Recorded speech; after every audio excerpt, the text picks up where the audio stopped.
অবিশ্বাস্য হলেও এ জামানায় এসেও আপনাকে শুনতে হবে পৃথিবীর কয়েকটি দেশে বিমানবন্দর নেই। অর্থাৎ নিজেদের বিমানবন্দর ছাড়াও যে চালিয়ে নেওয়া যায়, এটি প্রমাণ করেছে এই দেশগুলো। তবে দেশগুলোর প্রতিবেশী ভাগ্য ভালো, সেখানকার বিমানবন্দর ব্যবহার করতে পারে না তারা। বিমানবন্দর কেন নেই এমন প্রশ্ন যদি করেন, তবে বলতে হয় এই দেশগুলো আকারে একেবারে ছোট। তারপরও কোনোটি জায়গা থাকলেও পাহাড়ি ভূপ্রকৃতির কারণে তাদের সীমানার মধ্যে বিমানবন্দর স্থাপন কঠিন। চলুন তবে বিমানবন্দর নেই এমন 5 দেশের সঙ্গে পরিচিত হই। Vatican city. ভ্যাটিকান সিটি হলো পৃথিবীর সবচেয়ে ছোট দেশ, জনসংখ্যা মোটে 800। এখানে উড়োজাহাজ অবতরণের মতো পর্যাপ্ত জায়গা নেই। এখানে নেই কোনো নদী বা সাগর, এমনকি নেই কোনো অন্য ধরনের কোনো যাতায়াত ব্যবস্থা।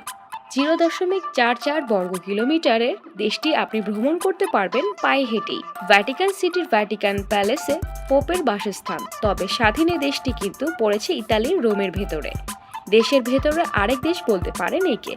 তাই বলে ভ্যাটিকানের বাসিন্দাদের খুব দুশ্চিন্তায় পড়তে হয় তা নয়।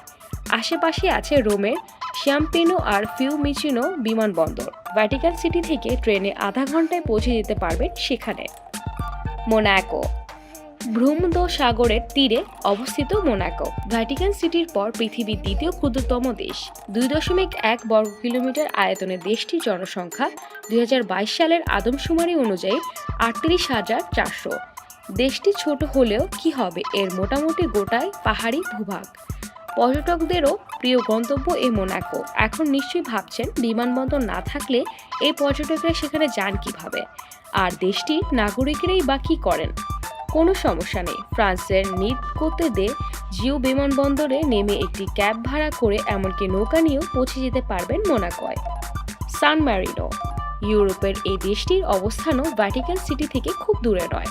তবে তালিকার আগের দুটি দেশের তুলনায় এর আয়তনও বেশ বেশি, প্রায় 61 বর্গ কিলোমিটার। গোটা দেশ ঘিরে আছে ইতালি, আর জলপথে সেখানে যাওয়ার কোনো উপায় নেই। ছোট দেশটি নেই কোনো বিমানবন্দর, তবে পাহাড়ের সমতলে মিশানো দেশটির রাস্তাঘাটের অভাব নেই।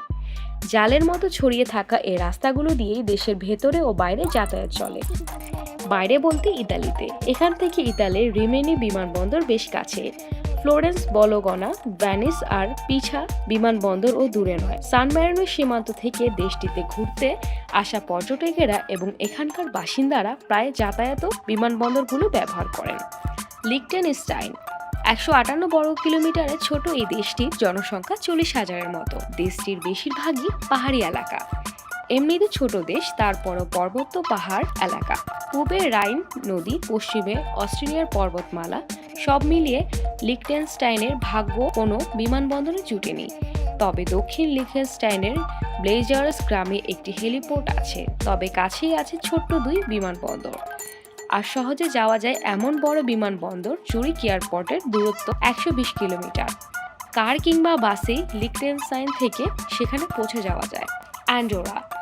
অ্যান্ডোরা কিন্তু আয়তনের তালিকায় বাকি 4টি দেশের তুলনায় বড়। 468 বর্গ কিলোমিটার। দেশটি অত্যন্ত একটি বিমানবন্দর থাকতেই পারত। তবে সমস্যা হচ্ছে গোটা দেশটি পর্বতময়, ফ্রান্স আর স্পেনের মাঝখানে অবস্থিত। এখানে প্রায় 3000 মিটার উচ্চতার চূড়াও আছে। সবকিছু মিলিয়ে তাই এই এলাকায় উড়োজাহাজ চালানো মোটেই সহজ নয়। তাই ইউরোপের এই দেশটিরও কোনো বিমানবন্দর নেই। তবে বার্সেলোনা, লেরিদা কিংবা জিরোনার মতো শহরগুলো অ্যান্ডোরার মোটামুটি 200 কিলোমিটারের মধ্যে। সেখানে বাসে বা গাড়িতে চেপে গিয়ে উড়োজাহাজ ধরা যায়।